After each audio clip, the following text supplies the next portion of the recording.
Selamat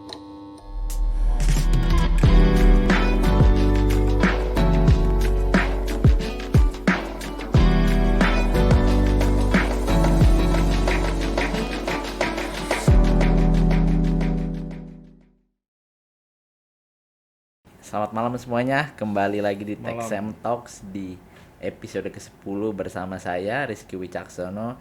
Dan kebetulan hari ini kita kedatangan tamu istimewa. Siapa namanya Bang? Izin? Lama Hadis Ginanjar. Siap, Bang Hadis Ginanjar. Nah, ini mungkin sebelum kita mulai ya Bang ya, lebih lanjut lagi, lebih jauh. Hari ini kita akan bicara tentang topik uang. Sesimpel uang Berat itu nih kita ya tahu ya. Uang itu kita udah pakai sehari-hari, cuman kita nggak tahu nih ini asal mulanya gimana, sekarang perkembangannya apa, instrumen turunannya apa, derivatif apa. Banyak orang-orang yang ketipu sama investasi segala macam karena uang gitu. Jadi uang itu kan menyebabkan kita menderita sekaligus menyebabkan menjadi kebahagiaan juga ya Bang ya. Nah, untuk itu hari ini tema topik yang kita akan bahas tentang uang. Tapi sebelum kita masuk lebih jauh tentang topik kita, tentang tema kita hari ini, kita izin ya Bang ya, aku memperkenalkan dulu Bang Hadis nih. Nah, kebetulan ini aku izin sambil buka CV-nya Bang Hadis karena CV-nya Bang Hadis ini kayaknya panjang banget ya Bang ya. Bang Hadis itu dulu pernah SMA 3 di Bandung ya Bang ya? Iya, kalau Nah, nggak salah kita satu sekolah ya. nah itu. Jangan pura-pura, jangan Bang, jangan inget-inget Bang. Kayak nggak iya. kenal. Oke, Bang Hadis ini dia Oke. pernah dulu SMA 3 Bandung. Ah, Dia kebetulan senior aku ya Bang ya, beda setahun kita ya. cuma beda setahun. Beda setahun. Kemudian Tapi juga kalau umur nggak tahu lebih senior yang mana ya. nah, itu jangan ditanya kalau umur, jangan dibawa Bang, lupakan Bang. Kemudian bedanya antara Bang Hadis sama saya itu, kalau Bang Hadis itu menuju ke jalan yang benar ya Bang ya. Kemana Bang lu abis lulus dari SMA 3 Bang? Biasanya SMA 3 bendol desa ya. Bendol desa ke kampus gajah gitu Nah, ya. kampus Gajah ITB ya Bang ya. Iya. Cuman saya yang nyasar berarti ke Unpar Bang. Siap. Anti mainstream ya. Luar biasa emang Mas Rizky. Kalau boleh tahu nih Bang, waktu dulu di ITB ngambil jurusan apa sih Bang? Kuliah tentang apa sih Bang? Dulu di ITB saya ngambil jurusan teknik perminyakan. Masuk tahun 2010 gitu. Apa tuh Bang kuliahnya gimana tuh Bang?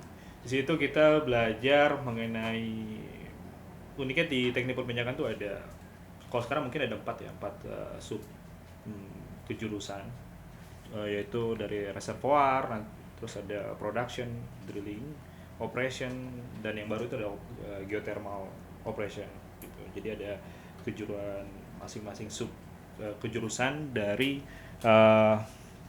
teknik perminyakan itu. Berarti dulu waktu SMA 3 itu emang sudah berencana ke sana ya Bang ya? Enggak, dulu saya bercita-cita itu teknik sipil. Karena hobinya dan favorit saya mata pelajaran itu dari dulunya SMP itu fisika gitu. Jadi memang bercita-cita teknik sipil, cuman memang secara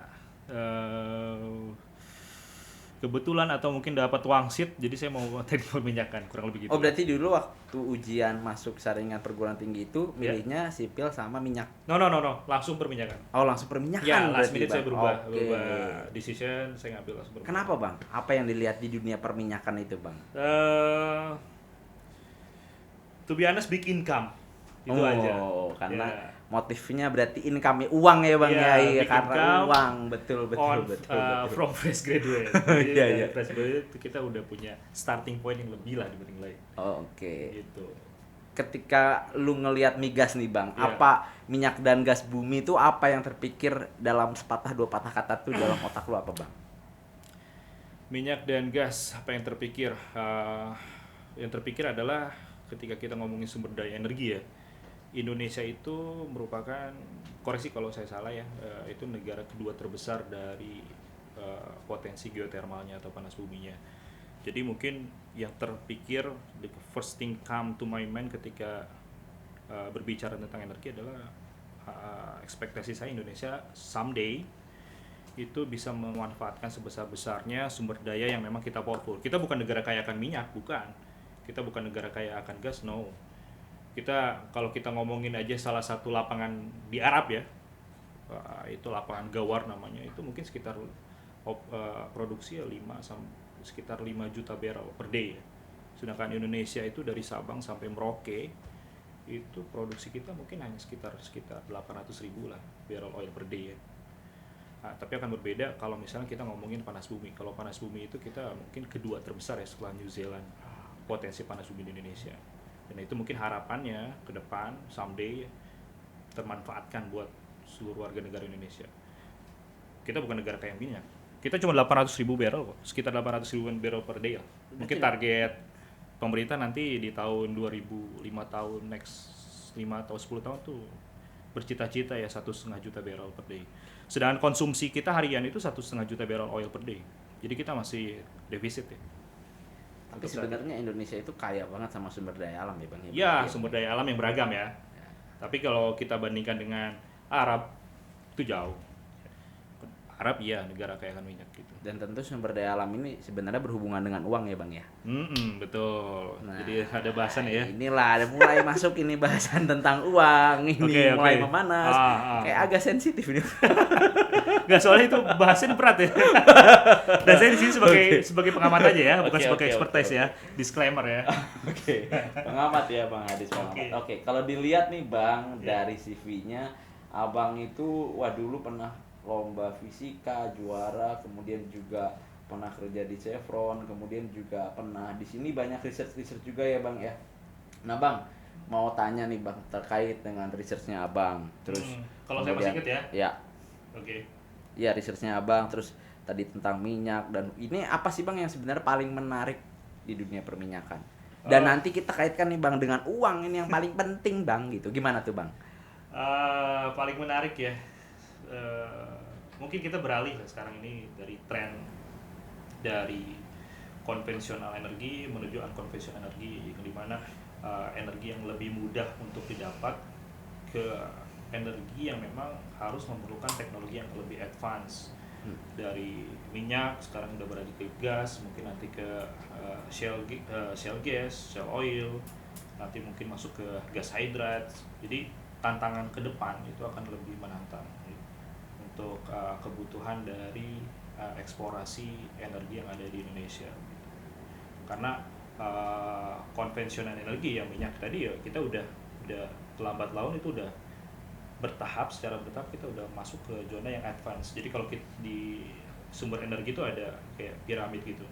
Jadi ada energi yang memang lebih mudah untuk didapat, semakin sulit dan semakin sulit lagi gitu. Semakin rare gitu. Semakin rare dan itu membutuhkan advance dari teknologi yang lebih advance. Maka akhirnya kita beralih ke energi terbarukan. Ya, karena tadi kan energi itu tidak bisa diperbarui ya. Iya. Yang energi konvensional energi itu beda dengan energi kayak energi misalnya energi angin atau misalnya energi panas matahari, itu kan sesuatu yang emang lebih solar cell gitu yang lebih bisa diperbarui. Tapi kalau misalnya ngomongin tentang hidrokarbon gitu, itu kan sesuatu yang memang tidak bisa diperbarui.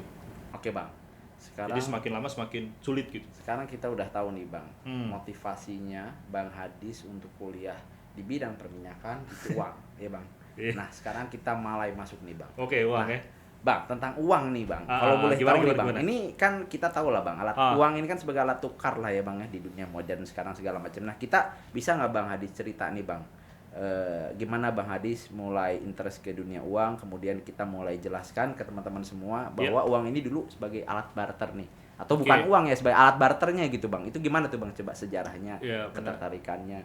Ketertarikannya ya menarik sih kalau sebelumnya saya terima kasih juga nih udah diundang ke Techsem Talk ya. Siap Bang.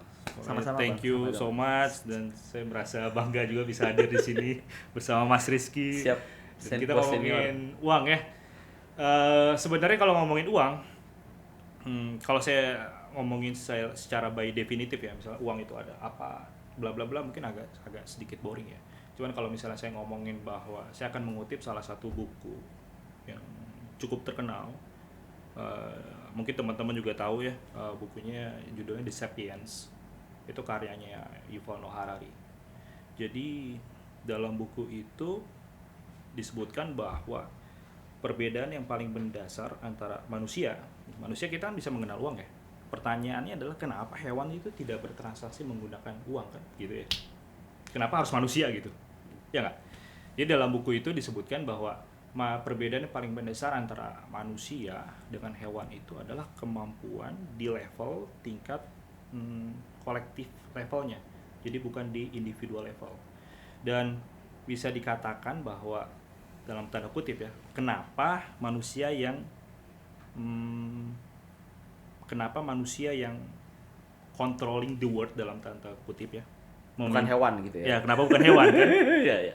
Karena kemampuan manusia itu memiliki kemampuan untuk bekerja sama, baik secara keyword yang pertama, baik secara fleksibel maupun dia juga bisa bekerja sama dalam jumlah yang sangat banyak. Keyword yang kedua adalah jumlah yang sangat banyak. Jadi fleksibel yang sangat banyak.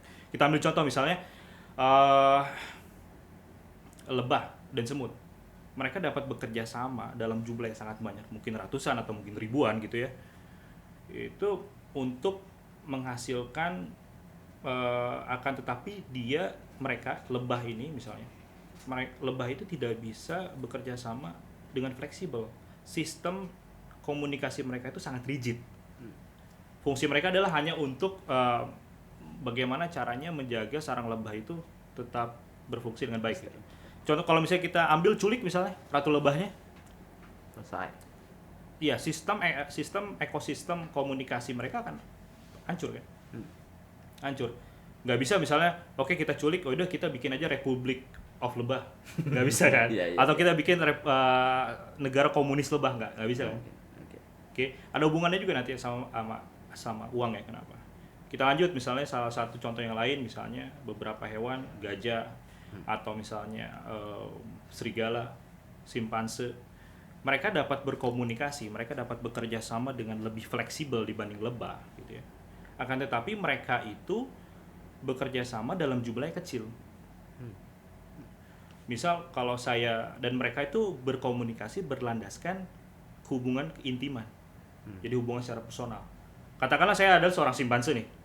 Mas Rizky seorang simpanse. Apabila kita mau bertransaksi atau berdagang atau bekerja sama, maka saya harus mengenal dulu secara personal Mas Rizky itu gimana? Apakah seorang simpanse yang baik kah? Apakah seorang simpanse yang jahat kah? Apakah trustworthy kah? Gitu. Nah, jadi satu-satunya makhluk hidup di dunia ini yang mampu bekerja sama secara fleksibel dan juga bekerja sama dalam jumlah yang banyak itu hanya Homo sapiens, yaitu kita manusia. Oke. Dan nextnya saya ambil contoh lagi supaya lebih terbayang. Kalau misalnya kita terdampar di satu pulau gitu, yang asing, satu lawan satu mungkin kita kalah sama, misalnya satu manusia sama satu simpanse, mungkin kita kalah dalam hal survival ya di dalam pulau tersebut. Tapi kalau misalnya 1000 manusia versus 1000 simpanse, dengan sangat mudah manusia pasti akan menang untuk menguasai pulau tersebut ya. Dan itu yang terjadi saat ini. Makanya simpanse itu ada di kebun binatang, bukan manusia yang ada di kebun binatang. Ya, untungnya ya, luckily ya. Oke. Dan contoh lain, kemarin saya lihat juga ya, Tech Seven Talks berbahas tentang JIS ya. Akan sangat mudah ketika kita memasukkan 100.000 orang ke dalam stadion JIS, benar nggak? Manusia. Akan tetapi akan berbeda ketika kita memasukkan 100.000 simpanse ke dalam JIS, yang terjadi apa? Chaos. Kan? Chaos. Artinya simpanse itu dapat berkomunikasi, bekerja sama secara fleksibel tapi tidak dalam jumlah yang banyak. Lalu kenapa ya bisa sampai demikian? Jawabannya, kira-kira jawabannya apa ya? Teman-teman semua di sana juga yang lagi nonton, banyak nih nonton soalnya. Coba. Karena kemampuan dari Homo sapiens untuk berimajinasi. Karena imajinasi. Dan uang juga adalah bagian dari imajinasi. Uang itu sebuah produk, fictional story lah sebutnya. Jadi kemampuan berimajinasi kita, jadi kita itu manusia berkomunikasi baik secara objektif reality dan juga berkomunikasi berdasarkan fictional story. Simpanse itu nggak bisa, mereka akan berkomunikasi, bekerja sama dalam bentuk objektif reality. Oh itu pisang, ayo kita ambil. Yang real. Oh itu ada harimau di sana, ayo kita menjauh. Tapi manusia bisa di atas itu, levelnya di atas itu. Jadi kita bisa berkomunikasi berdasarkan fictional story. Apabila kita punya fictional story yang sama, kita meyakini satu fictional story yang sama, saya yakin, Mas Rizky yakin, semua orang di dunia yakin, maka kita akan patuh dan tunduk pada aturan yang sama. culture yang sama, nilai yang sama, nilai culture norma. sama. Clear ya. Pada sisi legal misalnya, pada sisi hukum, semua hukum mungkin sepakat ya bahwa human right itu semua hukum itu harus berlandaskan human right. Tapi human right itu apa sih? Apakah dia objective reality? Enggak, ya kan? Tapi semua orang patuh dan tunduk kepada itu. Contoh yang lain, dalam bidang politik, berbangsa dan negara. Emang bangsa itu adalah objective reality? Enggak. Tapi semua manusia berbangsa dan bernegara. Karena dia punya cita-cita, Iya. misi. Dan ini poin pentingnya dalam sisi ekonomi. Ketika kita ngomongin uang, apakah uang atau kertas itu adalah sebuah objective reality? Enggak. Dia hanya kertas, tidak punya nilai? Enggak. Apakah dia punya objective value? Tidak. Tapi pada zaman dahulu datanglah seorang the master, kita sebutnya ya, the master of storyteller, yang berhasil meyakinkan semua orang, hey look, this paper, kertas ini itu senilai dengan satu buah pisang loh. Ketika saya percaya, Mas Rizky percaya, dan seluruh dunia percaya, maka fictional story itu akan berlaku gitu. Makanya sekarang dengan uang kertas nih, misal uang kertas nih, saya bisa datang ke supermarket, memberikan uang kertas ini kepada orang yang tidak kenal kasir, dan saya mendapatkan sebuah real pisang yang jelas-jelas saya bisa makan. Kan objective reality, misal gunung itu objective reality, pisang objective reality, bisa kita lihat, bisa kita pegang, bisa kita makan gitu kan. Oke, bicara tentang objective reality nih Bang. Nah, kan kalau kita tahu Bang, di sebuah negara ini ada penengah ya Bang. Ada government, ada bank sentral, the Fed gitu. Nah, fungsinya apa sih Bang? Dan bagaimana kaitan itu dengan uang sebagai suatu objective reality dalam masyarakat Bang? Oke. Itu berat sih emang ya pertanyaannya. Yang ringan-ringan aja Bang, yang berat-berat. Tapi saya tadi kan Mas Rizky mau menyinggung tentang barter ya, Yeah. sedikit ya. Saya lanjutin dulu aja sedikit aja tadi. Kalau misalnya saya seorang simpanse nih, ada seorang simpanse, dia megang pisang ya. Kira-kira saya ngeluarin uang 100.000, dia mau nggak? Belum tentu, monyet kok. Nggak mau, ya? Iyalah, Karena nggak mereka mau lah, tidak ngapain? ada di tahapan level fictional story. Dia tidak punya kemampuan imajinasi kan. Mungkin monyetnya simpanse itu akan berpikir, kamu pikir saya siapa? Kamu pikir saya manusia? Hanya manusia yang mau menukarkan barang real dengan Ya, secari selembar kertas. Kertas. Yes. Ya. Mungkin kalau simpanse itu menukarkan pisang dengan apel, barter ya? Bisa. Barter, mungkin bisa, mau ya? Iya. Ya. Tapi dengan kertas nih belum tentu. Iya, belum tentu. Nah, manusia juga dulu kan berangsur-angsur mulai dari barter, terus kita tepatnya di tahun 1915 sih. Nanti koreksi saya kalau saya salah ya. Itu His Majesty atau negara England melalui pemerintahannya itu memerintahkan public department itu untuk memulai transaksi itu jangan dalam bentuk emas. Jadi emas-emas yang ada di masyarakat itu ditarik, simpel gitulah. Singkat cerita ditarik oleh pemerintah dan ditukarkan dalam bentuk nota atau dalam bentuk sertifikat lah. Atau dalam bentuk cek. Nah, cek itu akan jadikan transaksi. Mulai muncul di situ cek. Mulai muncul cek. Instrumen itu ya. Instrumen itu. Surat-surat berharga. Ya, surat-surat berharga dan sebagainya. Oke. Kurang lebih itu dari cerita yang tadi buku itu. Itu paling gampang sih sebenarnya untuk menjelaskan story kenapa kita semua percaya money. Cuma kalau bisa dibayangkan kalau sekarang kita anggaplah ada sebuah mata uang baru, anggaplah 10% atau 20% di dunia ini masyarakat sudah mulai believe of the new of fictional story, mungkin akan ada perubahan nanti ke depannya mengenai uang. Berarti sebenarnya tergantung dengan kepercayaan ya Bang? Yes, kita believe kan. Sedangkan gatekeeper dari trust ini siapa Bang? Yang menjaga kepercayaan ini sebenarnya siapa Bang di tengah-tengah di antara kita ini? Jadi kalau dulu kita menukar itu underlying value-nya adalah gold mungkin ya. Okay. Saat ini mungkin kita menggunakan uang itu hanya based on trust kepada government. Trust. Iya. Karena total yang udah diproduksiin atau yang di printing money itu mungkin udah tidak ada underlying-nya, udah nggak senilai lagi. Berarti sebenarnya bisa jadi masyarakat sudah mulai hilang trustnya. Karena uang yang diedarkan itu sudah tidak nilainya udah nggak sesuai dengan underlying-nya gitu. Ya. Bisa dibilang kayak gitu. Salah satu contohnya misalnya masyarakat udah mulai banyak salah satu landasan kenapa ada yang munculnya tiba-tiba tahun 2008 bulan Oktober kalau nggak salah ya. Sebuah white paper ditulis oleh orang yang menamakan dirinya Satoshi Nakamoto misalnya.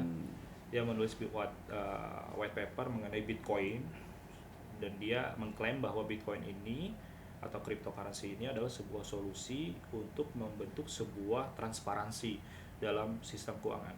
Kalau sekarang sistem keuangan global itu kan centralized. Ya, Centralized kan. sentral. Nah, hadir artinya centralized itu dan tidak transparan. Itu permasalahannya. Iya, tidak. Dan mungkin dengan konsep yang nggak semua orang punya akun bank lah di dunia ini. Mungkin ada sekitar 2,5 miliar orang yang mungkin belum punya akses untuk memiliki rekening. Tapi dengan adanya Bitcoin itu semua orang bisa akses. Bitcoin ya. Ya. Oke, Bang. Itu salah satu mungkin ya ada kekurangan trust kepada government atau centralized tadi sistem tadi, sehingga muncullah sistem-sistem sebagai bentuk inovasi. Itu kan salah satu contoh bahwa trust kepada government udah mulai berkurang. Makanya banyak negara-negara yang sebenarnya ngelarang ya, Bang ya. Iya, ada beberapa negara bahkan kayak El Salvador, negara bagian itu udah mengesahkan sebagai legal tender gitu untuk mata uang kripto. Apa bahayanya bagi negara kalau dia mengesahkan itu sebagai mata uang yang sah di negaranya, Bang? Kripto? Mungkin negara akan memiliki less power. Why? Karena ketika centralized, negara itu memiliki kemampuan untuk membuat regulasi kebijakan moneter, baik itu naikin interest rate atau printing money dan sebagainya. Artinya dengan adanya konsep teknologi blockchain ini menyebabkan fungsi dari negara sebagai centralized itu jadi berkurang. Kalau sekarang kita logikanya dibalik, negara yang punya cryptocurrency, gimana, Bang? Mungkin nggak? Mungkin aja. Cuma masalahnya artinya ini juga jadi tantangan nih buat Mas Rizky juga. Mungkin kalau misalnya Techsem Talk ini sampai misalnya dilihat oleh Menteri Keuangan gitu, Ya, bisa nggak nih negara aja yang buat. Techsem membantu Indonesia dalam hal regulasi cryptocurrency. Nah itu yang belum jelas gitu sampai sekarang. Berarti sangat visible ya, artinya negara menjadi ikut serta menggunakan dari kripto. Ya, Sangat kita visible. harus berlomba-lomba kalau menurut Sebenarnya pendapat saya kelemahan pribadi ya. Oke, pendapat Bang. Sebenarnya gini, Bang, kelemahannya negara ketika dia nggak bisa lagi centralize itu apa sih, Bang? Yang menjadi poin pokok pentingnya itu apa, Bang? Kelemahannya itu di mana yang paling lemah? Satu patah dua patah kata, Bang. Apa, Bang, yang apa ya? Negara mungkin nggak akan punya kontrol? ya kehilangan kontrol dalam menentukan kebijakan moneter ya. Oke. Untuk kapan dia harus melakukan monetary debasement, kapan dia harus hiking interest rate, kapan dia harus hawkish atau dovish-nya itu mungkin pemerintah akan kehilangan. Cuman yang jadi poinnya adalah saya nggak mau membandingkan atau memversuskan antara crypto atau decentralized finance dengan centralized finance. Itu menurut saya harusnya bisa line gitu, sejalan. Kalau misalnya sekarang global reserve currency itu kan ada di dolar. Sebelumnya mungkin pernah dengar cerita sebelumnya Dutch dia megang golden kan, lalu terjadinya ada siklus short term debt cycle, long term debt cycle, hingga berakhirlah dengan pound sterling. Lalu pound sterling sekarang di dolar gitu sebagai global reserve currency gitu, kita sekarang.